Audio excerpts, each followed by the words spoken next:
Before I jump in, I gotta say I fully expected Cam Phillips to not only be featured in this video, but to be in this thumbnail. Still, the XFL standout wide receiver has not signed a contract yet. It's been reported that the Dolphins and my Bengals are interested, and I'm very confident that Cam will get signed by a team, but something is holding up the deal. Maybe it's a money thing, or maybe it's the fact that this draft class is stacked with wide receiver talent. Either way, it's gonna happen soon, but it hasn't happened yet. Still, there are 9 more XFL players who have signed NFL contracts since my last video on this topic. The Pittsburgh Steelers have signed more XFL players than any other team by far, and according to reports, they aren't done yet.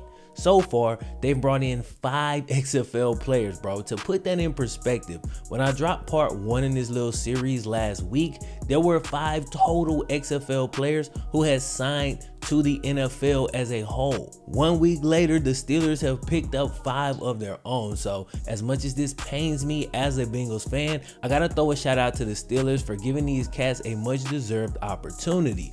As you'll hear as we go through this, of course, this doesn't mean these guys are gonna all make the final roster, but they'll have an opportunity to participate in training camp, and that right there is a blessing in itself. Of course, the Steelers aren't the only team that's been involved with the XFL players in free agency, but we'll start out with the Steelers since they've signed so many damn people. Let's kick it off with Kabam Walker, D tackle from the New York Guardians. I believe he was the first guy the Steelers signed. Now, as I pointed out before, Kabam was the XFL's quarterback sack leader with 4.5 sacks through 5 games. He's a little undersized, but is a pass rushing specialist from that D tackle spot. Now, the Steelers drafted Stephon Tuitt a few years ago and recently traded for Chris Wormley, so Kabam is being brought in to compete with those guys. He's gonna need to have a good showing in training camp if he wants to stick around on the roster, so let's wish him the best. Hope he gets in training camp and tears it up, makes a squad. Now, the Steelers also signed Kabam's teammate, Jaron Jones,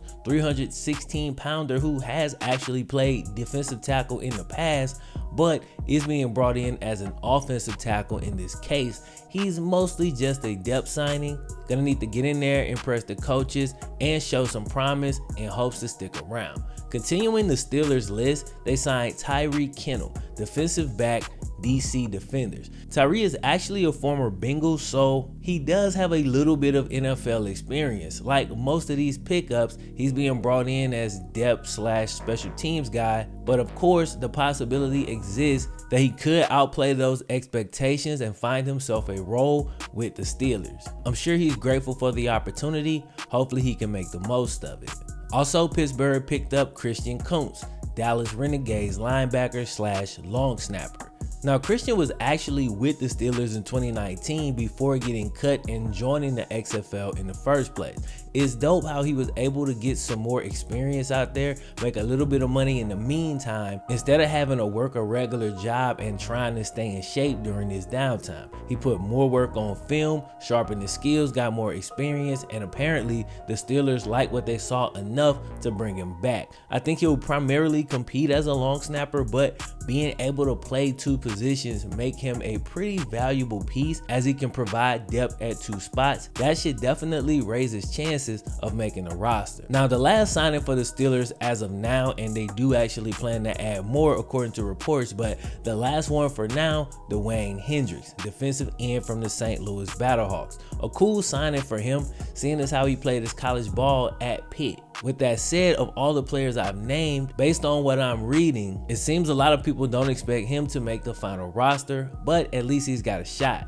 Maybe he can surprise somebody, as he has been a part of several NFL practice squads in the past. So there's definitely some potential that these NFL teams keep seeing in this cat. He's just got to figure out how to realize that potential. Now, finally moving past the Steelers signings, we got DeMarcus Gates, linebacker, Houston Roughnecks, who signed with the Minnesota Vikings. Now, Gates was a top 5 tackler in the XFL. He had 2 sacks, 3 quarterback hits, 3 tackles for loss, 3 passes defended, 3 fumble recoveries, a forced fumble, and a pick. So yeah, dude was everywhere, okay? Before that, he played in the AAF and he led that league in tackles with 72. So as you can see, this was not a fluke. Every time this cat has been on the field, he's been productive. He struggled with injuries in the past, but he's been healthy for the past few years, and now he gets another shot with the Vikings. Do not be surprised if DeMarcus Gates figures out a way to make the team and make some noise this season.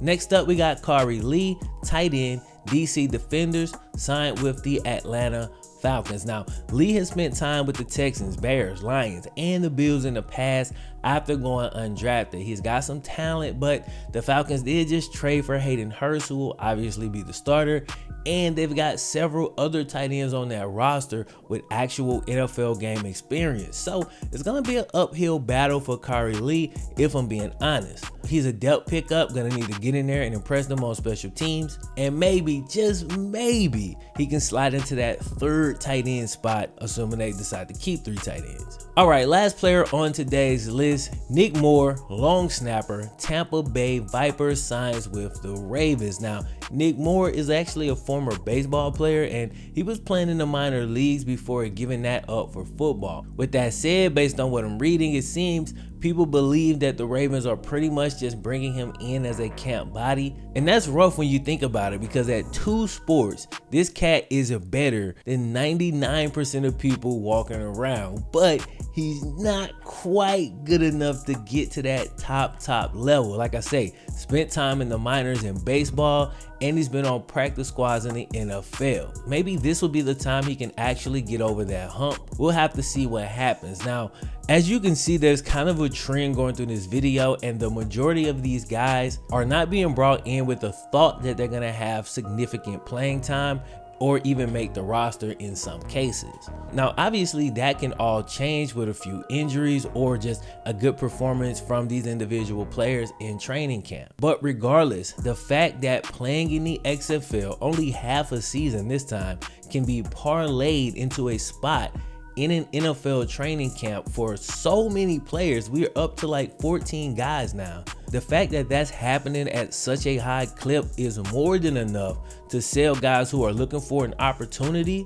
It's more than enough to sell them on the XFL. So we'll keep an eye on this. We'll see how everything plays out. Given the current situation, I'm not even sure what training camp looks like this year, or if training camp happens in the normal capacity. Hopefully, man. Because if we lose time in training camp and lose preseason games, that's definitely going to hurt guys who are on the back ends of these rosters, who need an opportunity to get out there and put some stuff on film. Either way, just wanted to update y'all on that. I'm sure the Cam Phillips news will drop soon. When it does, I will definitely be here to update y'all, let y'all know what's going on, let y'all know where he goes, and probably the contract details, assuming they come out. Until then, though, my name is FlemLo Raps. I'm gonna holler at y'all next time. One. Yeah,